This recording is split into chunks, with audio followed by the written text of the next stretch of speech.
Forever is good. That's the lawyer in me. You ask a lawyer a question like that, you're going to get a lawyer answer.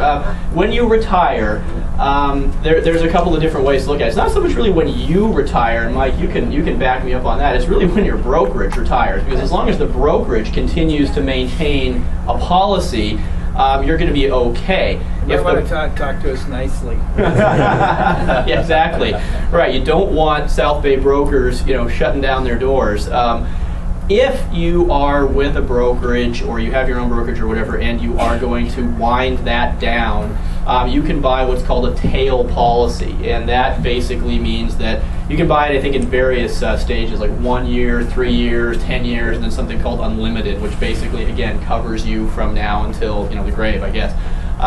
And what that basically does is, even though your brokerage may have wound down, the policy continues to live on, and you can tender during that time period for which you have purchased it, a year or 2 years, whatever. Most claims statistically happen about a year to 3 years after the close of escrow. We don't see a lot of lawsuits that get filed, literally like that, like escrow closes and there's a lawsuit filed the next day. So it usually takes about a year to 18 months for people to become really unhappy with the property that they purchased, and kind of wrestle with the idea of what do I want to do? Do I want to picket the office? I've had that happen.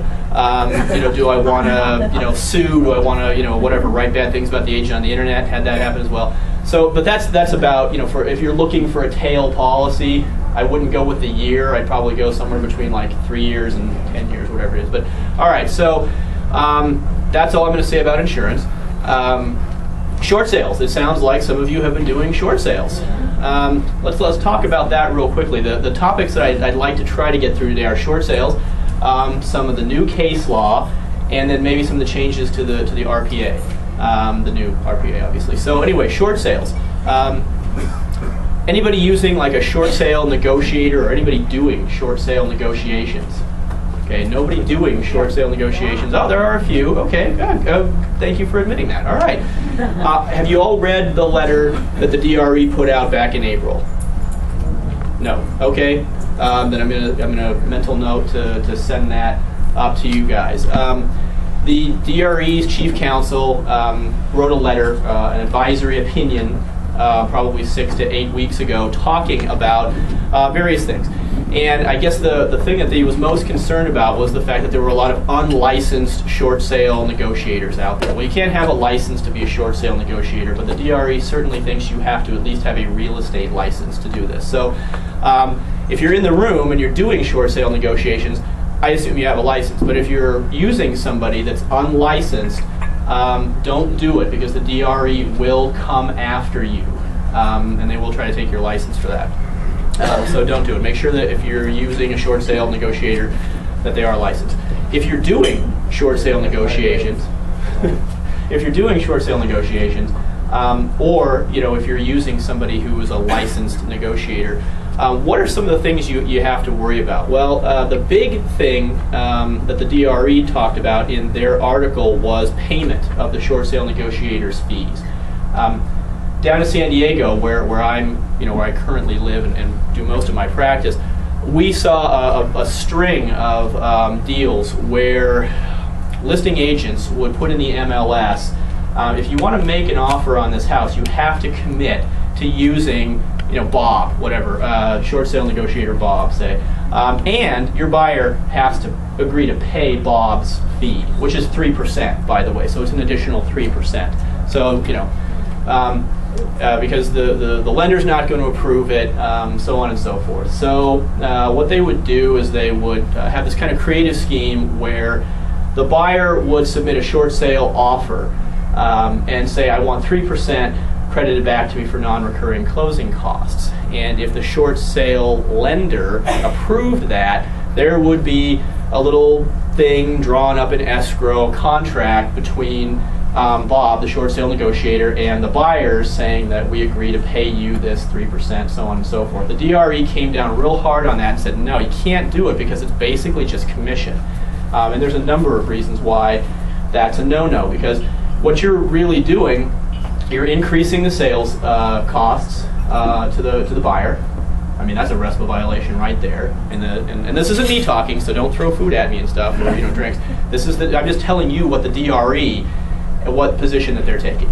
So their position is that's a hidden commission, and it's not, and I don't mean any offense to anybody who's doing short sale negotiations, but they're saying, you're really not bringing anything new to the table. You're doing a job that the listing agent really should be doing. And trust me, I mean, I've been through a number of these sales myself. I know short sale negotiators provide a very, very good service. I mean, they spend a lot of time negotiating with the lender that the selling or listing agents just don't have the time to do. The DRE doesn't see it that way. They say, look, this is something the listing agent should be doing. So if you're going to charge another 3% on top of that, we're not going to look on that highly. We're going to think that it's a RESPA violation. So if you're going to do that, I mean, really the only way to do it is to put it in there and to right up front with your seller and say, look, you're basically going to pay 9% commission or whatever it is, as opposed to sort of shuffling it around and making it some other type of fee. So be aware of that. Another issue that's popped up, I don't know if you guys are seeing this, I'm sure you are, when you have multiple lien holders, multiple lenders on the property, a first, what I call a senior lien holder, and a second, a third, whatever. Anybody got that? It's very big down where I'm from. And the issue that we see, which I'm sure many of you are seeing, is you send in the offer, and the senior lien holder says, yeah, I'll agree to it, but I'm only going to agree to it on the assumption that the junior lien holder is going to get $5,000. Junior lien holder writes back and says, well, we'll agree to it, but we want $25,000, because our loan is, say, $100,000. So you have this dueling problem where both lien holders, lenders, are saying yes to the short sale, but there's this problem because the senior, who basically holds all the keys, is saying, or all the cards, is saying, I will only allow 5,000 to pass through to the second. The second is saying, no deal. I want 25. Maybe they'll go down to 15 or 20, but you still have a problem. Is that an issue? I mean, is anybody seeing that? Yes. Okay. Yeah, we're seeing it. So, I mean, what do you do in a situation like that? Any ideas? I have the answer.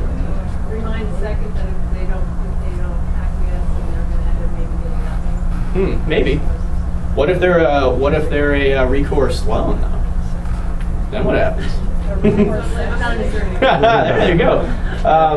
Here's the problem with that. And anybody here heard of the sold out junior? I'll tell you a little bit of story about the sold out junior.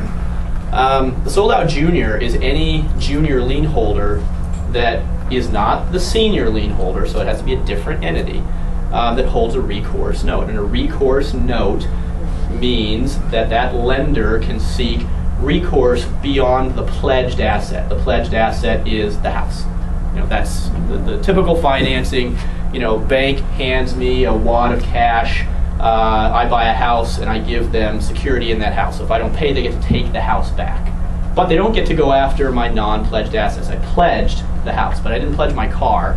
I didn't pledge, my personal items, my bank account, things like that. With a recourse loan, however, they can go after that. They can go after the non-pledged assets. When a foreclosure happens, the guy who forecloses wipes out everybody in back of him. That's why foreclosure is so attractive to lenders, because it means they get to take the property back knowing that they've wiped out all the other encumbrances. They get clear title. So if you're sitting in the junior position and the senior forecloses on you, it wipes you out. You no longer have any security interest, so you cannot foreclose anymore. Not a big deal today because in a short sale there was really nothing there to foreclose on anyway. But California's law says that if you held a junior recourse note and you got wiped out by a senior lien holder, you can now sue the person, the borrower, for breach of contract. Just a simple breach of contract cause of action filed in Superior Court. So, if you're a seller, you got a senior note for $1 million and a junior note for $200,000, and that junior note is a recourse note, and we'll talk about how to distinguish those in a second. If that senior forecloses, junior can now just file a breach of contract action